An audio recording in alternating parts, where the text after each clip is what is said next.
I overheard my fiancée telling her friend that her ex will always be the love of her life. Am I cooked? David is her ex-boyfriend. I don't know a great deal about him, but I know they were in a relationship for 2 years and it ended a year before we started dating. He also dumped her. I just grabbed my mask and walked back out. Just as I got to the shops, I felt weird and I had to sit down as my mind was going in 1,000 different directions. I eventually got back home and I immediately told her I felt sick and sent her back to her parents' house as I didn't want her around while I was ill. I'm lying in my bed now wondering what to do. To be honest, I know she didn't do anything wrong. It's not like she cheated on me or intentionally went out of her way to hurt me. But what's heard can't be unheard. She basically said that the person she's agreed to marry doesn't match up to an ex she hasn't been with for 6 years. The fact she said he will always be the love of her life also means that it's a void game. Her heart's already been taken, and there's nothing I could ever do to change that. Also, what would happen if he did come back into her life? You can't turn down the love of your life when they come calling, and I'd be dumped quicker than yesterday's leftovers. So what do? Tell her I was eavesdropping on her and heard her say that? Just end the relationship for a completely vague reason,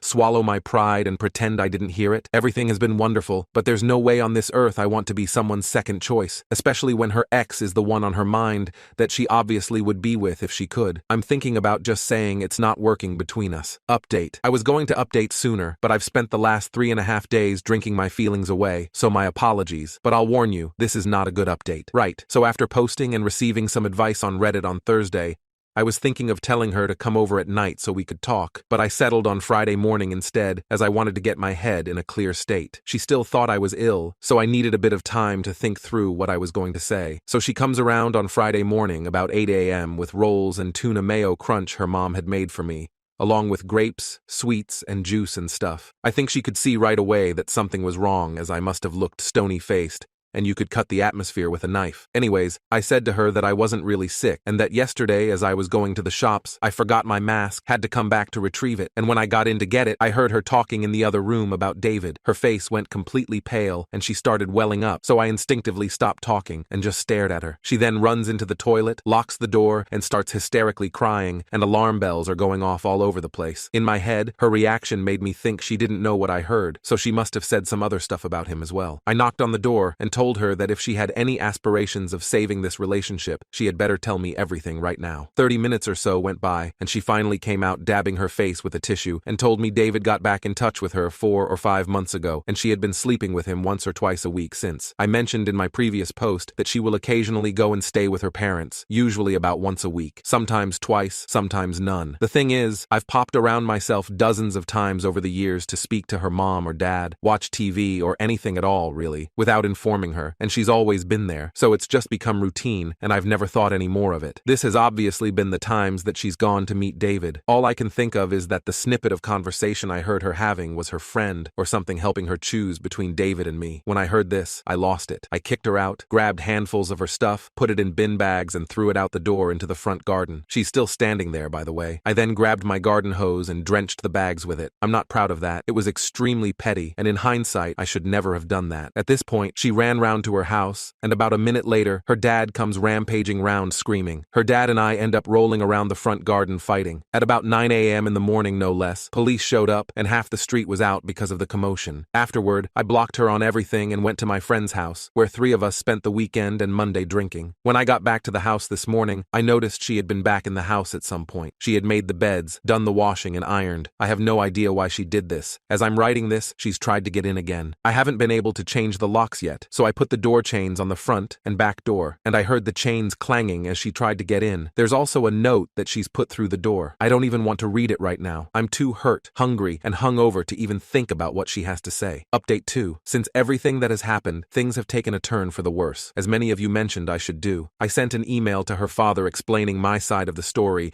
and apologizing for taking things public and embarrassing his daughter. But as I said previously, I acted instinctively. I didn't apologize for fighting him. As I was reacting to him coming at me, he basically told me to screw off and accused me of biting his ear for some reason. So that's what was stuck in my teeth. I joke, of course, if you don't laugh, you'll cry. About a week ago, I went outside to find my car keyed right down from the passenger side wing mirror around to the boot. Last Sunday, I was walking down the road to meet a friend at the Arches, a place where we occasionally hang out and walk from an arched bridge. And as I was turning the corner, a friend of a friend called me a disgrace. I asked how I am a disgrace, and she told me that I'm a disgrace for beating up my ex-fiancé. say. Let's just be clear here. I've never laid a finger on her in my life. Either her father, or someone else is perpetuating this lie. And me throwing her stuff out and hosing it has obviously given this an authenticity. I haven't spoken to my ex, and she hasn't tried to contact me anymore. I think they're all on the same page now that I'm the bad guy. I've got the ball rolling and putting my house up for sale. I can't live here anymore. I wish I still had my mom to lean on. She would make things better. Sorry for the crappy update. Update 3. Hey, wow. So it's been a year since I last posted. Firstly, I want to thank everyone who has reached out. I've tried to reply to everyone, and hopefully this update will help. I am still in my house, but I will be renting it out rather than selling it. I can't in good conscience give up something that was my mom's